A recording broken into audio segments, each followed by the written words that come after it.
はい、じゃあちょっと皆さん見えるのかな? Jadi bumbu kali ini adalah kashira dan kana.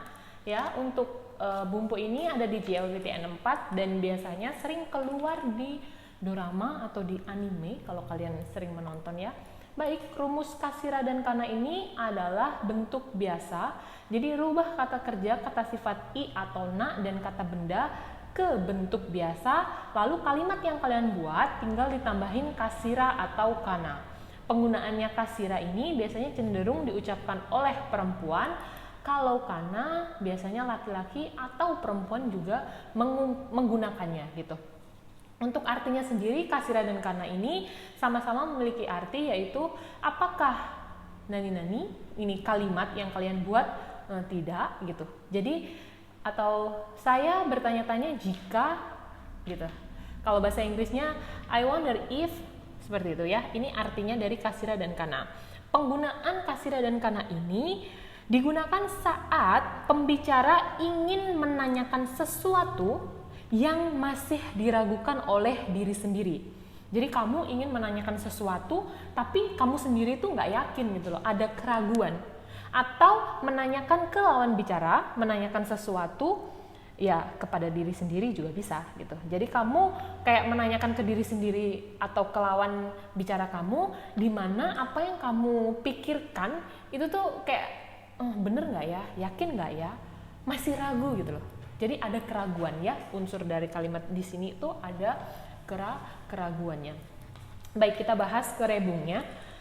Ketika digunakan untuk menanyakan sesuatu ke diri sendiri. Jadi, kamu memang mengucapkannya, tapi kamu tanya ke diri kamu sendiri gitu.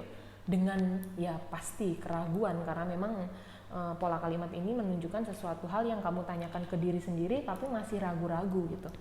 Misalnya kayak gini, kamu melihat kue, ya, lantas kamu ragu, enak nggak ya? Kore wa oishii kana? Nanya ke diri sendiri gitu, ini enak tidak ya? Ini enak nggak ya? Gitu.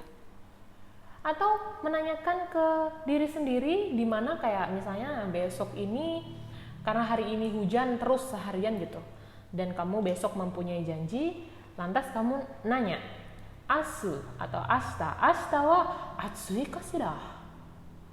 Ya kayak besok panas nggak ya? Gitu. Panas tidak?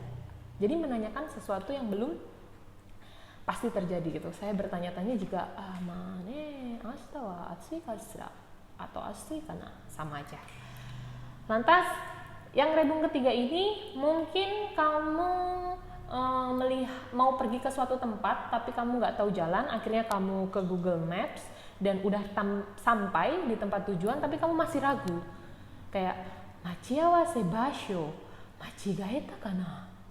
Ya, jadi tempat pertemuannya keliru nggak sih? Kok kayak keliru ya gitu. Jadi kayak masih ada keraguan gitu loh. Itu bisa kamu gunakan ketika kamu ingin bertanya ke diri sendiri.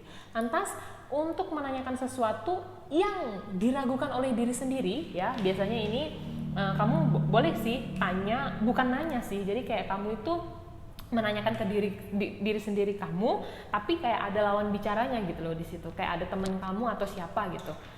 Kayak misalnya kamu berdua sama temen, terus kayak melihat laki-laki itu nembak pacarnya. Terus kamu kayak ngobrol ke temen gitu kayak, kare wa honki kashira? Kare wa honki, ini kan honki. Kare wa honki kashira? Kayak dia yakin serius. Dia serius nggak ya gitu. Kayak masih ragu-ragu gitu. Atau misalnya kamu ingin pergi ke suatu tempat dan teman kamu itu kayak ngomong gitu, di sana kayaknya kalau pergi sendirian sepi loh tempatnya. Terus kamu menanyakan ke diri kamu sendiri tapi disaksikan oleh teman kayak, mah hitori dekiru kana? Kayak bisa nggak ya aku sendiri gitu. Maksudnya pergi sendirian di sana itu bisa nggak? Atau misalnya kamu mendapatkan sebuah pekerjaan tapi kata temen tuh pekerjaannya berat banget loh, susah banget gitu loh. Terus kamu kayak bertanya-tanya gitu, hitori dekiru kana? Ya. Dan yang ketiga, karena satu hari ini libur gitu kan, seharian libur gitu, kayak bingung mau ngapain, kayak kyou wa nani o shiyou kashira? Kayak aduh hari ini enaknya ngapain ya, kayak apa yang harus aku lakukan gitu loh, kayak bertanya ke diri sendiri tapi ada temen yang mendengarkan gitu. Atau sumatsu wa doko ni iko kana, akhir pekan. Biasanya ini sumatsu ini biasanya sering muncul sih di JLPT gitu kan. Sumatsu wa doko ni iko kana. Ya kayak enaknya, bahasa kasarnya di Indonesianya kayak enaknya pergi kemana ya gitu.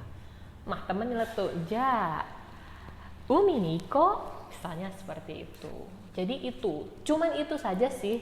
Jadi menurut saya kasira dan kana ini sama-sama memiliki arti yang sama dan digunakannya pun juga sama, hanya perbedaannya di sini. Kalau kasira memang cenderung digunakan oleh perempuan karena kayak lebih kawaii gitu nggak sih kalau cewek yang ngomong kare wa hongki kasira kayak gitu. Kana juga kawaii sih dipakai oleh perempuan, tapi memang kalau kana cenderung digunakan oleh laki-laki. Tapi perempuan juga banyak kok yang menggunakan kana. Untuk kamu lebih detail tahu kasira dan kana logatnya seperti apa atau pada saat bagaimana sih digunakan, coba deh tonton anime atau drama, biasanya sih ini sering muncul. Semoga kalian paham ya untuk video kali ini. Ja minasan ganbarimashou.